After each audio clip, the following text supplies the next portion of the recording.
And good afternoon, everyone. I'm News 2's Brendan Clark along with Carolyn Murray as we break into local programming for just a minute as we are hearing from officials, Governor Henry McMaster and others from the Emergency Management Division in Columbia about Hurricane Dorian. As they have every day, they start with a prayer. We will listen into the prayer, and then we anticipate that Governor McMaster will talk about state plans for today. Let's listen in. South Carolina, led by Governor McMaster's, and pray and ask your blessing and your wisdom on them as they lead and support us in these things. For I humbly ask it in the name of Christ. Amen. Amen. Thank you, Governor. Thanks, sir. Well, as you know, Hurricane Dorian is now a Category 2 hurricane with sustained winds of over 110 miles an hour. The entire coast of South Carolina is either under a hurricane watch or a hurricane warning. South Carolina is still in the path of what is a very destructive and deadly storm. As you've seen, the current forecast shows sustained hurricane winds coming our way. Now what that means, sustained hurricane winds are not gusts, but winds of 75 miles an hour or more. That's demonstrated in the red color there on that chart. Those are sustained winds. And that will be, as you can see, only 4 or 5, maybe 6 miles off the coast of Charleston when it gets here, and should actually hit Georgetown and Horry counties if it keeps going in the direction in which it is predicted. But as you also know, these predictions are, some are exact and some are wrong, but that is the best estimate at this time. The gusts of wind, we have gusts above hurricane force gusts may reach farther inland than even the red showing on that chart there at this time. And they may go further inland and sustain tropical force winds. Those are winds of over 39 miles an hour, might even go even farther, and those are represented by the blue color that you see on that chart. To put this in perspective, last week I visited a dredge. It's the Texas dredge. You may have read about it. It's dredging the channel out and leading into the harbor in Charleston. And it was 5 or 6 miles out, and it would be within that red section on the chart there, that is within the sustained 75 miles an hour. And we were sitting on the dredge, and you could see land, you could see the houses, you could see everything. That's how close it is. And I say again, one side of that red line is 75 and above, and 1 inch on the other side is 74, just under 75. And just a movement of a mile or two will make a huge difference. So we're urging everybody to be safe. Also, in addition to that, the storm surge, that is the water coming in. We're talking about wind, but the water, the storm surge, on top of already higher than usual tides that are forecast, are expected to be resulting from 6 to 10 inches of rainfall.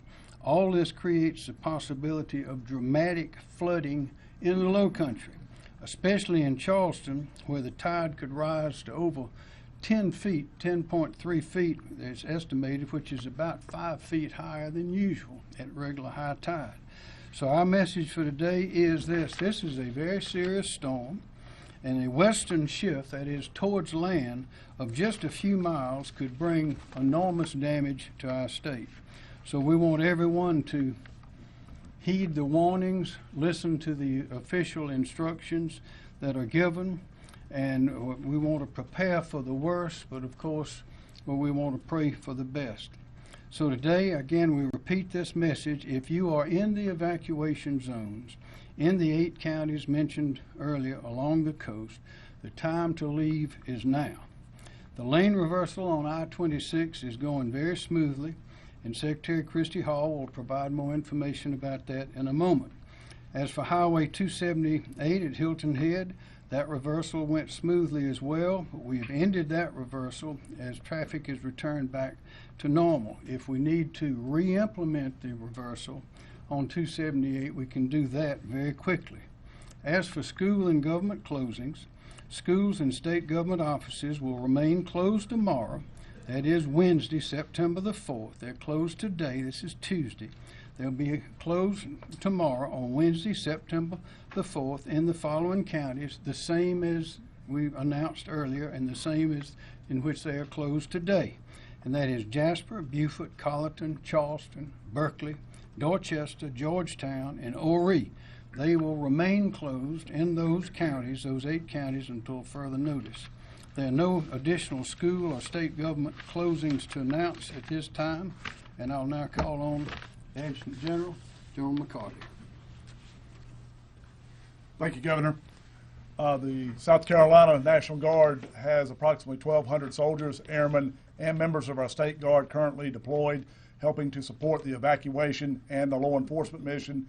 We're also looking to prepare ourselves for the reentry and recovery operations. We're looking to bring in some high water vehicles and some debris clearance teams to help in the necessary evacuations if that occurs. We're working with neighboring states of West Virginia and Kentucky to bring in additional aircraft that would be available to support aerial search and rescue if needed. We work with the State Fire Marshal Office there, with our South Carolina HART teams, our helicopter aquatic rescue teams.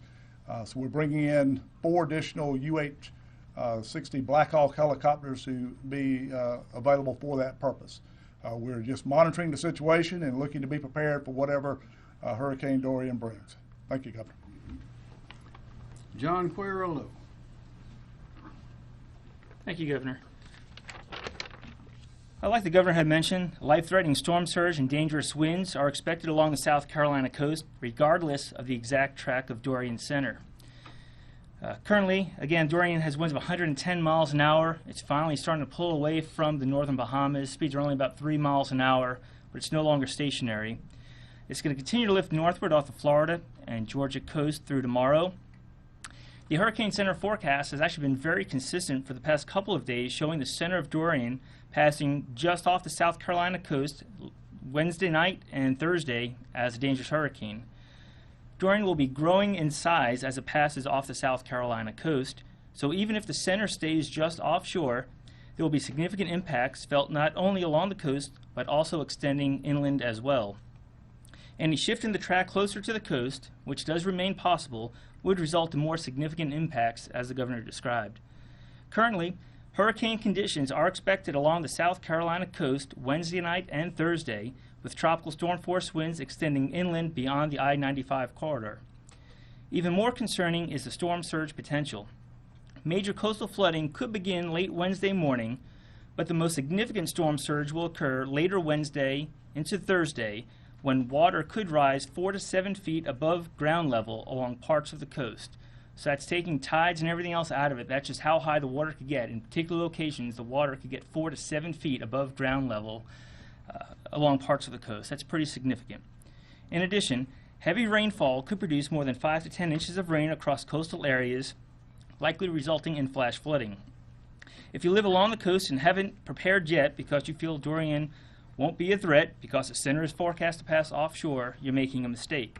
Remember, this storm will bring significant impacts to the coast, including life-threatening storm surge, which will enter structures and may make roads impassable. If you wait until the last minute to leave on Wednesday, you may not be able to because some of those low-lying coastal roadways may already be flooded from the morning high tide and stay high through the day, so you can't wait last minute. And obviously the strong hurricane force winds or even tropical storm force winds will bring down trees and result in a lot of power outages as well. Thank you. Thank you very much. Ms. Hall, Thank you, Governor. Secretary of Transportation. Thank you, sir. As the Governor mentioned already, the I-26 reversal has worked very effectively for us. We continue to see heavy traffic movement all across the state, especially along the I-26 corridor. Director Smith briefed yesterday that the reversal was implemented about an hour and a half ahead of schedule yesterday, effective at 10:30 a.m. As I mentioned, heavy volumes traveled up I-26 through noon today. The last data point that we checked, as of noon today, we continue to see elevated traffic numbers on the I-26. As a matter of fact, on I-26 at the noon count, We saw what we expected to see today, which was an increase again, just like we saw yesterday with those traffic numbers climbing throughout the day. And based on our noontime count station, we were seeing 3,200 vehicles per hour traveling on I-26, which is well above normal capacity for that section of interstate. A lot of vehicles were obviously using the reverse side of the interstate to exit the area westbound to get to area of safety. Since the evacuation order was put into place and we reversed traffic on I-26, we've had a total of 54,000 vehicles traveling westbound in the westbound direction, and that's on both sides, including an 11,000 vehicle count on the reverse side by itself to try to get people out of the harm's way up I-26 westbound to safety. That reversal will remain in place for as long as we feel like it's required in order to keep people safe and handle the traffic volumes that are evacuating from these areas. I want to speak just briefly about our estimated evacuee numbers. That's one of the data points that we look at relative to our traffic control measures.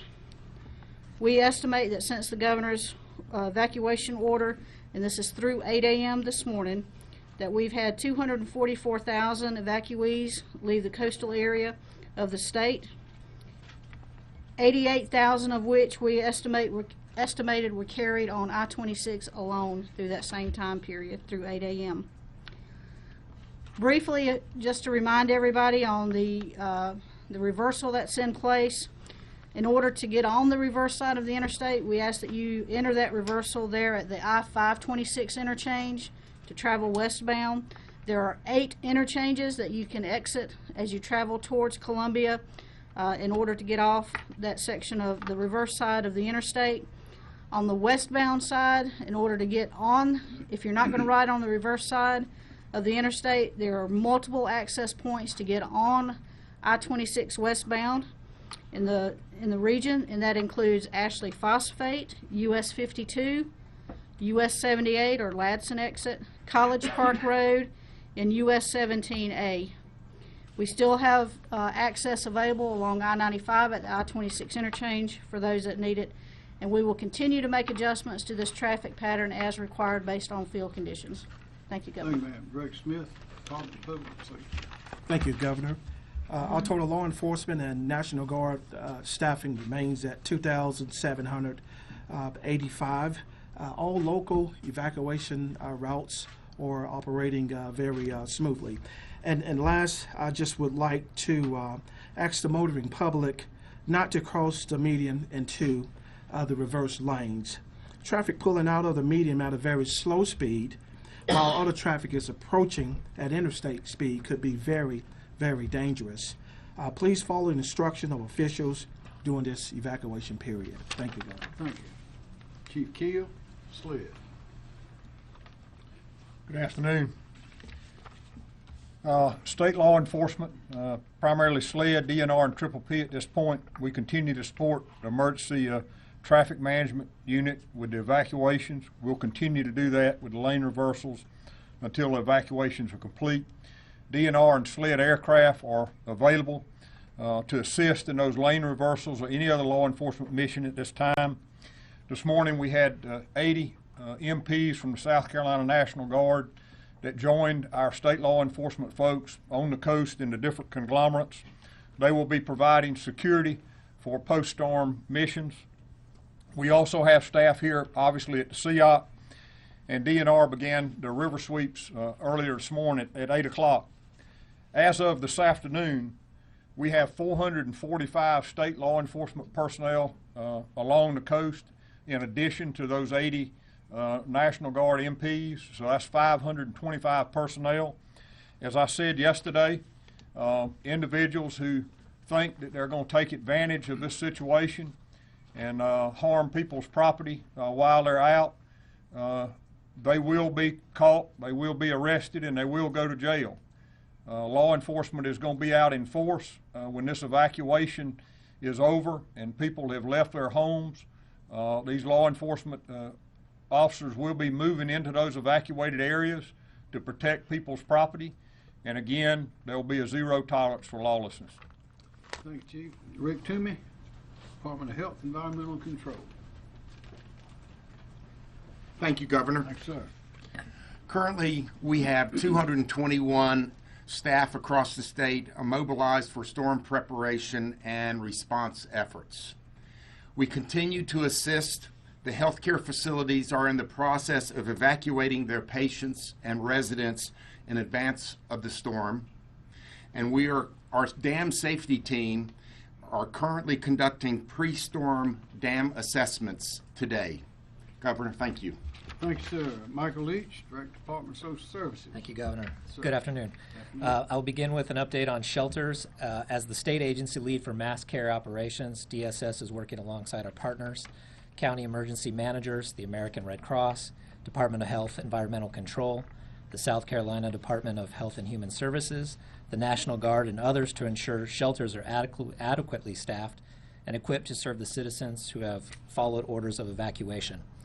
South Carolina currently has 20 shelters open across the state, including 15 general population shelters and 5 medical needs shelters. Of these shelters, 13 are utilizing school buildings. As of 1:45, we have a total population of 410 individuals in our shelters. This number includes 400 general population clients and 10 medical needs clients.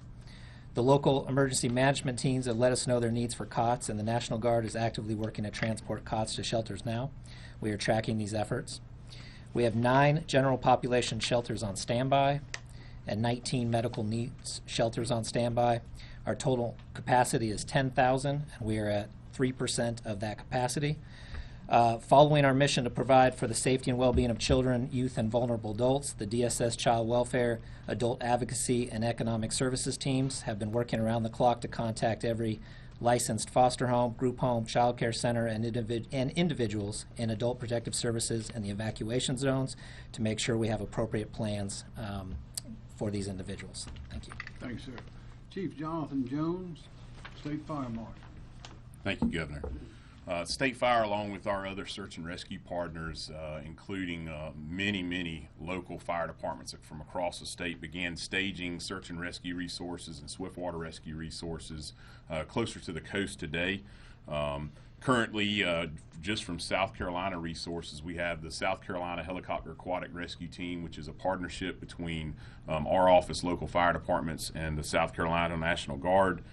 We also have urban search and rescue teams that are going to be staged closer to the coast, as well as up to 19 swiftwater rescue boat teams that are going to be available. That totals about 100 rescuers in total, a lot of them from the Midlands, from the upstate counties, fire departments that are sending help to their neighboring fire departments there on the coast.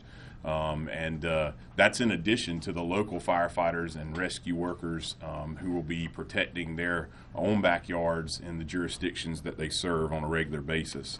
In addition, FEMA Urban Search and Rescue is going to have federal rescue teams here in state staged and for the ready should they be needed. Our incident support team, the Palmetto Incident Support Team, has been working with the Louisiana State Fire Marshal's Office Incident Support Team most of this week, planning for this staging event as well as search and rescue and swiftwater rescue activities. Tomorrow we're actually going to be joined by a FEMA Incident Support Team, and we'll actually form a joint unified support team to continue to plan for rescue responses. So far, we've received requests from Berkeley County for 8 additional firefighters that have been supplied from an upstate fire department, and we've also received a few requests for swiftwater rescue teams to support some coastal communities. Thank you. Thanks, sir. Kim Stinson, Emergency Management Division. Thank you, sir. There's really no change in our priorities here at the State Emergency Operations Center. We're still executing evacuation and sheltering operations, as you've heard earlier, but at the same time, we're also planning for initial response, damage assessment, reentry, and recovery, which will take place in the future. At the county level, there's 19 counties with their emergency operations centers that are operational at some status.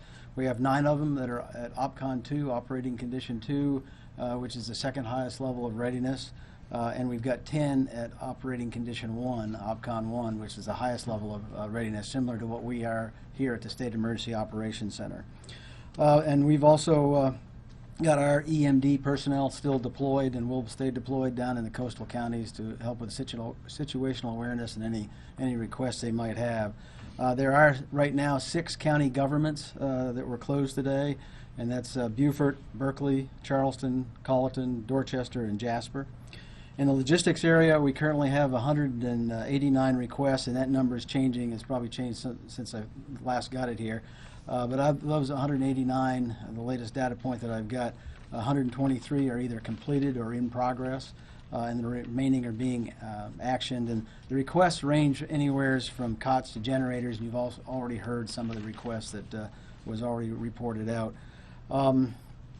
And then on the Emergency Management Assistance Compact, and that's getting assets from out of state. Right now we've only got 3 active projects there. One is a team that came in from Tennessee to help us manage future EMAC requests, out of state requests. Chief Jones already mentioned the incident management team that's assisting him, and then General McCarty also mentioned the additional air support.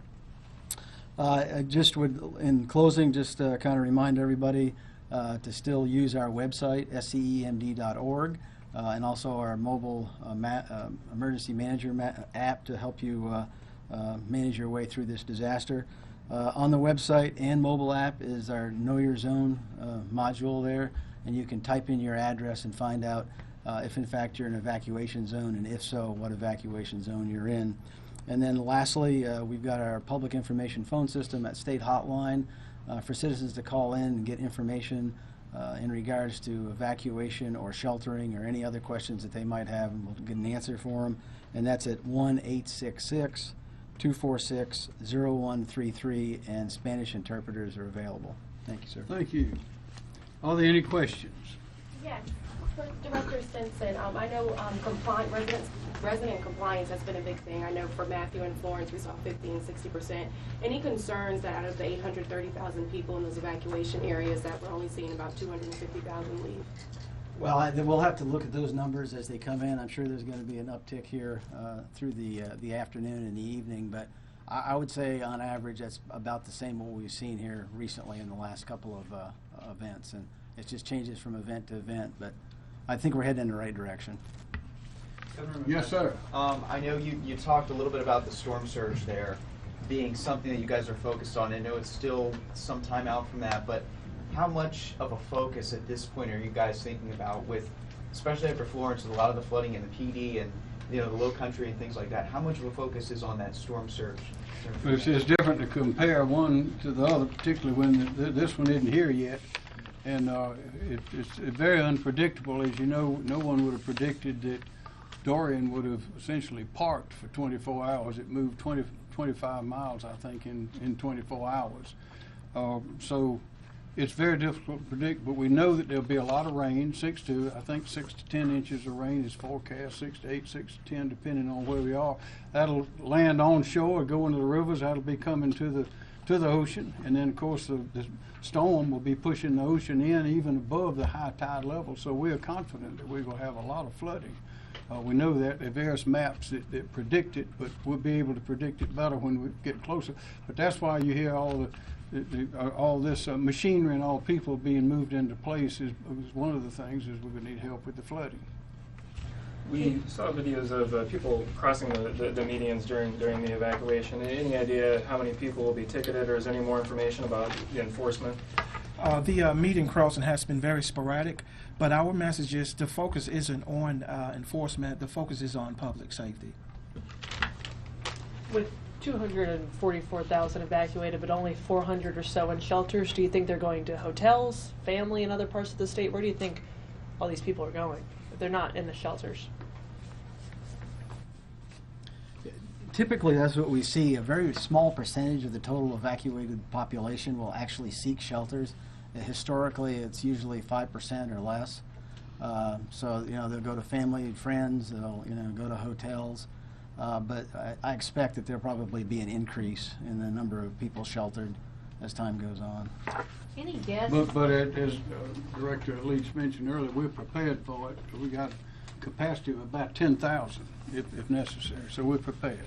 Of the 244,000 who have left, any guess on what the breakdown is for tourists versus residents.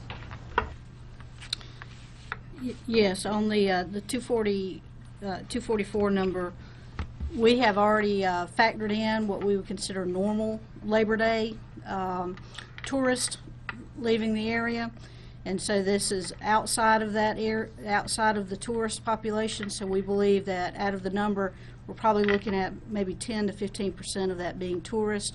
The rest of it is anticipated to be evacuees from the residential areas. Secretary Hall, can you talk about, for people planning to leave tonight, maybe those 8 exits on the reverse lanes that are open and why more aren't open? Can you explain how you decide which ones to open? Well, it's the decision on the which lanes are open on the reverse side is really to provide periodic, regular intervals for folks traveling on the reverse side to be able to get off to refuel, to take a rest break, or if their destination is somewhere other than Columbia, to give them those avenues and opportunities. With 8 interchange areas accessible on the reverse side, we believe that that provides ample opportunity for individuals to make their personal plans with regards to where their final destination is and how to get there. Also, while you're up there, I know you mentioned that we're seeing about 3,200 vehicles per hour, which is well above the normal capacity. What is the usual capacity for I-26? About 3,000 vehicles per hour is our planning number on capacity. And as I said earlier, at noon today, beginning at 9 today, we started seeing increased numbers on I-26. And then at noon today, we hit a number that would have exceeded traditional capacity available. So clearly the reversal was still needed today in order to ensure we didn't have gridlock on I-26 today. Governor McMaster, yes. I know you say this every year, but for people that may be experiencing this for the first time, can you please reiterate what will happen if they choose to stay in regards to emergency response? Well, they might not be able to get out after a while. The water gets too deep, or the wind's too bad, and the electric lines coming down. Some over 50 miles an hour, and you start losing electric lines. Some of them are newer and stronger, and some of them are underground. But when it becomes too dangerous for the rescuers to go in, then everybody's on their own. So to be safe, you need to leave those areas that have been declared for the evacuation. That's the only way to be safe. And right now, with the roads open, as been described, it's working smoothly. There's no trouble at all in getting out. There's plenty of gas and plenty of room to leave. And the best thing to do is to be safe. Don't be sorry. Be safe. Leave. You can always come back. Secretary Hall, last year with Florence, we saw some issues with US 501 in the Conway area that required some flood barriers. Are there any concerns about that roadway or other roads, people having access in and out? I think SC9 was also kind of an issue last year in the PD region. Well, as John Q described, we're starting to really turn our attention now towards storm surge and doing the analysis necessary to determine what protective measures need to be put into place early. I don't have a firm answer on that yet. We're still doing the analysis. At this point in time, I haven't identified that as one of the areas of concern. However, we do know that with king tides and with the possibility of the storm surge, clearly we're anticipating issues down in some of our low country area where we traditionally see issues, say around the Edisto Causeway and US 21. Obviously, we're looking very, very closely at those relative to the values that are being predicted now. It's a little too early, as the governor mentioned, for us to put something in place today on that. We're still continuing the planning activities, watching the forecasts very close, working very closely with John Q and the National Weather Service. More to come on that as we move forward in time. No questions. What's included in the pre-storm dam assessments, and if things are not up to par, how do you guys address that? Mr. Toomey.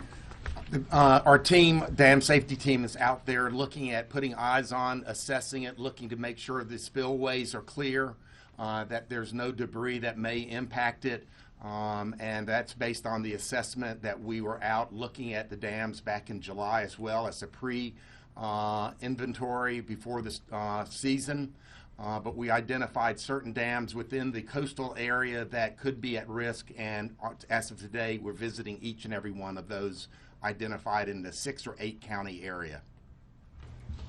More questions? What's anybody asking? Somebody All right, encourage perfect. All right, what's being done for maybe South Carolinians that don't have cars, don't have a mode of transportation to evacuate from these areas? There are buses. Right, all the counties have plans to do that if they need to do that. Charleston's got a very detailed plan for their population that do not have transportation to make sure that they get to a shelter. So all counties have plans for that, and if they need additional resources, then we can assist, and we've got a reserve of buses right now that is down in Orangeburg that could help with that if they need to. But so far, we haven't had any requests. More questions? Yes, sir. Yeah, just one more. Secretary Hall, just a little bit of a follow-up with the 501 question that had happened there. I know, again, it's way too early to know for sure, but does the Department of Transportation feel that the sandbags, that may have been the most effective way to at least kind of cut down on the flooding last year, keeping those roadways open? Look, we used a lot of different innovative techniques last year in order to try to keep the various highways open. We actually used 3 different types of devices: the aqua dams, the sandbags as you described them, and then another concrete type device with a plastic facing on it to try to hold back the water. All 3 of those devices proved successful for us. The good thing is that when we instituted the aqua dams last year in the Georgetown area, we actually bought and purchased those assets, so we have those stored and ready to go wherever we need them. We're ready to deploy them based on our analysis. So different circumstances are going to require different things, but the main message is that we're doing the analysis, and if and when we need those, we will have them pre-positioned and ready to go and in place in advance of any flooding issues. Governor, we've talked a lot about cruise ships along the coast. Have there been any delays to cargo going in and out of Charleston and other areas along the coast that you're concerned about? I know the Ports Authority is on top of that. I can report on that, yes, sir. So Carnival Cruise came in yesterday, and that was the big push for them with regards to the passenger onload and offload. The port is actually planning on ceasing operations for the next couple of days as the storm comes through, and then they, of course, will reopen when it's safe for them to do so. More questions? Are you finding that people are using the public information phone line, and if so, what are their biggest concerns? What are they calling about? What are they asking? So far, we've had a relatively small number of people that have actually called in, but most of the questions have to do with evacuation and sheltering, specifically, where the closest shelter is from wherever they're calling from. Oh, and again, remind everybody that we've got our mobile app that allows them to access information on shelters and all that know your zone information. So that's an excellent. And again, the website also has all the shelters listed as well. Yo, thank you very much.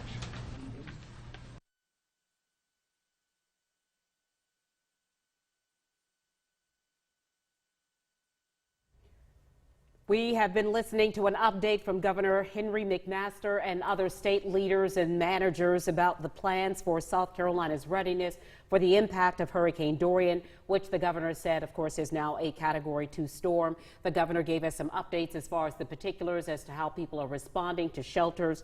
About 400 people in shelters right now across the state, but that's only 3% of what the state is actually able to hold in terms of sheltering people.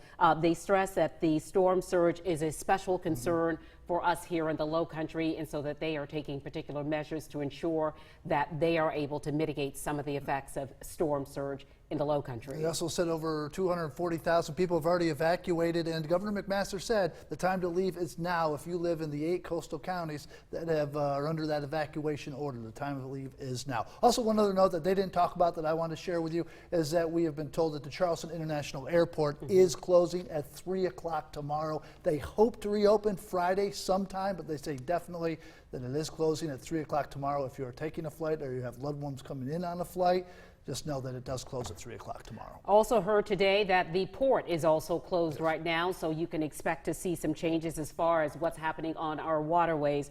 But let's get the very latest right now on what's happening with the storm and its latest track and what it means for us. Let's get straight to the Low Country's Chief Meteorologist, Rob Fowler. Rob, what are you seeing? Hey, thanks, guys. Yeah, we have new information as of the 2 o'clock advisory. We'll get another point coming up at 3 o'clock. But here's really what has changed. Hurricane warning for parts of the South Carolina coast. Now, generally for Charleston and Berkeley counties under the warning, everybody else either under tropical storm warnings or hurricane watches. Winds are down to 110 miles an hour. That's a Category 2, still a very strong storm. Now, the cone has narrowed because our confidence level is increasing, but that does not mean that the track has shifted any. It's just the fact that we now see that cone a little bit smaller, but if you look at the track, it's still generally in the same area. So here are the tropical alerts, tropical storm warnings up for portions of Dorchester County, as well as Colleton, hurricane warning for Charleston and Berkeley, hurricane watch heading up into Georgetown, tropical storm watch even into Williamsburg County. A lot of folks saying what's going to happen inland. Well, yes, there's a real possibility based on the current track that even pretty far inland we could see tropical storm force conditions. Well, here is the storm. I guess the best news is it is moving, started moving earlier today. Now it's moving 5 miles an hour to the northwest, so it's actually picked up a little bit forward speed. And here is the radar presentation, that is, as you look at the center now east of Fort Pierce. Remember, yesterday it was east of West Palm Beach right there, so it has moved just a little bit over the last 24 hours. And you may say, what is Florida getting right now? They are getting the outer rain bands of the storm, and anytime you're caught in those outer rain bands, we get squally weather, meaning gusty winds and periods of heavy rain. But again, about 92 miles, that's the center of the storm east of Fort Pierce. And in case you're wondering about Charleston, roughly 339 miles, the center that is, from us down to the south-southeast. But of course you can see the outer rain bands now continue to extend pretty far in advance of the actual center of the storm. So the movement is northwest at 5. Winds are 110 miles an hour. We watch that pressure because typically as the pressure goes up, the winds come down, and that's exactly what's happened. So it is weakening. Now what we're concerned about, even though it's a little more ragged now, it's going to get over the Gulf Stream, has a chance briefly of strengthening again. I don't think it's going to strengthen that much. I think generally will continue as a Category 2 hurricane, and I guess what we're watching, obviously that northerly turn and eventually the northeasterly turn. When does it make that bend is very critical in the kind of impacts we are going to see. I'm pretty confident we're going to see impacts.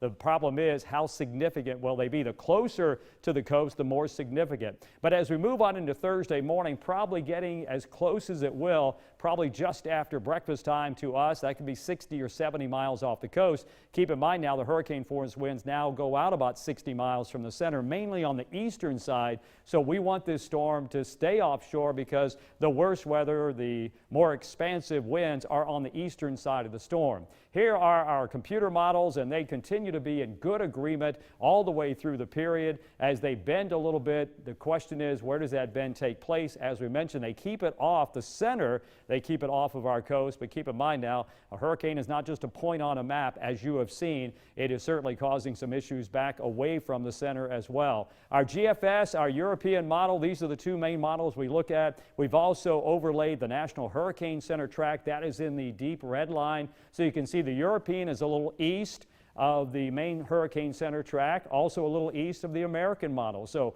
it's going to be a close call. This is really going to be a nail biter, and that's why we continue to pay very close attention, certainly down the road in the next 24 hours when that bend potentially could take place. So tracking Dorian, our three scenarios, we've talked about these. They're still in play, all three of these. One closer to the coast, we would see higher impacts. One kind of in the middle, we would see impacts, but not as great as if it was closer. And then certainly all rooting for scenario number 3, that would be a low impact because the storm would be farther offshore. Now the probability, the wind probabilities in terms of tropical storm force wind have climbed today based on the current forecast. In fact, it's almost a slam dunk that along the beaches you will see at least tropical storm force winds, 91% Kiowa, 93% Folly Beach, and even back inland, Somerville, as well as Moncks Corner and Walterboro, 65% in Walterboro right now, 78%. You're going to see winds between 39 and 73 miles per hour, even up towards Moncks Corner.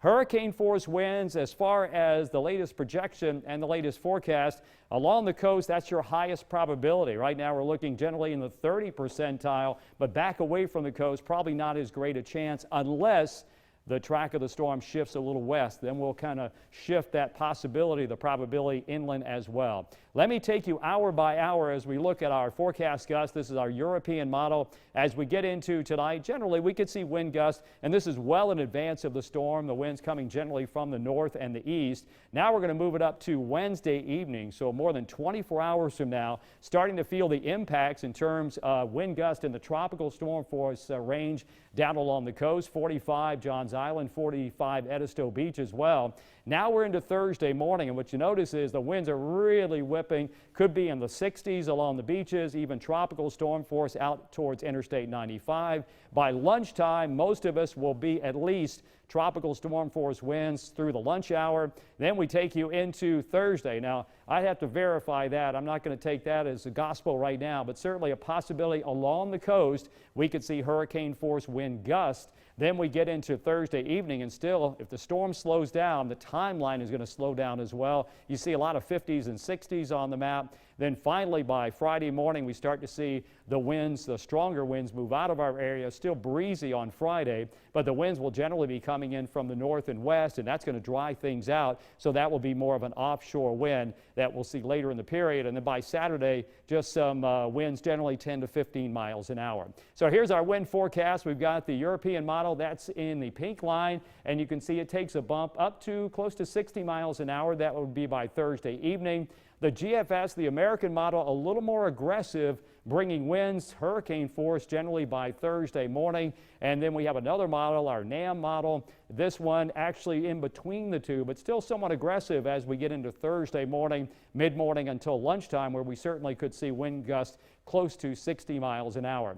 Now, in addition to the wind, rainfall is also going to come into play as well based on the track of the storm. And this has just been updated based on the European model. You see this white, that would be 10 inches or greater. Now, this is something we've got to keep a close eye on because we know we're going to have elevated tides. We don't want the heavy rain to come in at the time of high tide, but certainly there's the possibility based on the current track that we could see some areas in the double digits when it comes to rainfall totals. So that's our 7-day rainfall. That will be tapering off just a little bit as you get closer to Interstate 95. So I know that's a lot to process. We're laying all the cards on the table, guys. That's what we know right now based on what the forecast track will be and the timing will be. But I still have a feeling there are going to be some adjustments in the track and the impacts that we will see. Yeah, but you said bumpy ride Thursday. Yeah, it's going to be a bumpy ride. At the very least, we're going to see tropical storm force winds, and we know a damaging wind, when a severe thunderstorm warning is issued, the winds have to be at least 50 knots or 58 miles an hour. And those are the ones that can knock down trees on the power lines that cause power outages. So that is going to come into play as well. And I'm a little concerned about that tide early morning Thursday that could top 10 feet. That's what the predicted tide is, and that's definitely in the Irma Matthew range. Yeah, that's a lot of water. Yes. Yeah, still reminding people not to panic, but to be prepared, and now is the time to act. If you need to do something, absolutely, start making those preparations right now for you and your family so that you can certainly be safe. And there's also on the side of the coin that maybe it tracks a little farther to the south and to the east, and the impacts would be less. But I think we need to play it right in the middle, and that's exactly what we're doing. All right. Thanks, Rob. Rob, thank you. And of course, we appreciate your time as well. And we remind you that we are coming back at 3:30. We will get local information, find out what local managers and planners are doing to make sure that we here in the Tri-County area are safe as well. We are anticipating a press conference from Charleston County officials. Yeah, we have all the latest on our website, counton2.com. We'll be back at 3:30, but for now we go back to regular programming.